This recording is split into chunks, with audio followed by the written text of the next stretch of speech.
जिस प्रकार मनुष्य का चित्त आत्मा में पूर्णतः निरुद्ध और समाहित हो जाता है, उस अवस्था में वह न तो बाहर के किसी विषय को जानता है और न ही भीतर उत्पन्न होने वाले किसी विचार या स्मृति को अनुभव करता है। जैसे एक बाण बनाने वाला कारीगर अपने कार्य में पूर्ण रूप से तल्लीन होने के कारण लोगों और बाजों के साथ राजा के पास से होकर गुजर जाने पर भी उसे न देख पाता है और न सुन पाता है। जो साधक इस समस्त विश्व को प्रकृति और पुरुष के संयोग से उत्पन्न एक ही आत्मा ब्रह्म रूप में देखता है, वह न तो किसी के स्वभाव की प्रशंसा करता है और न ही किसी के कर्म की निंदा करता है, क्योंकि वह जानता है कि सब प्राणियों के भीतर वही एक चैतन्य विराजमान है। भेद केवल शरीर, मन और प्रकृति के गुणों का खेल है।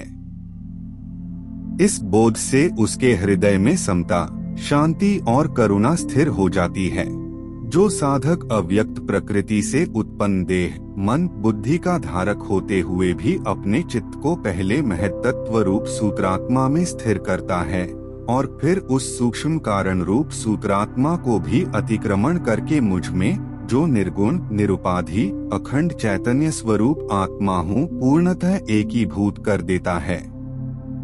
वह जो प्राकाम्य सिद्धि प्राप्त करता है, वह कोई अलौकिक शक्ति या पृथक सिद्धि नहीं है। वह तो यह प्रत्यक्ष बोध है कि इच्छा करने वाला अर्थात कर्ता, इच्छा अर्थात कामना और इच्छा का फल, ये तीनों स्वरूपतः एक और अभिन्न ब्रह्मा ही हैं। इस ज्ञानोदय में कामना का आधार ही नष्ट हो जाता है, क्योंकि जहाँ सर्वत्र स्वयं आत्मा ही विद्यमान है, वहाँ न कुछ प्राप्त करने योग्य शेष रहता है और न ही कुछ काम्य। उद्धव, जब मैं वृंदावन में उनके बीच था, रासलीला के समय प्रियतम के साथ बिताया हर क्षण उनके लिए आधी रात के समान जल्दी बीत गया।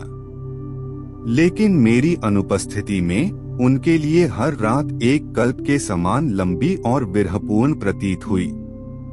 अर्थात अखंड चेतना या आत्मा की उपस्थिति में समय आनंदमय और क्षणिक प्रतीत होता है, क्योंकि सभी अनुभव ईश्वर के संगम में विलीन हो जाते हैं। अनुपस्थिति में विरह की तीव्रता इतनी गहरी होती है कि वह समय की सभी अनुभूतियों को पार कर जाती है।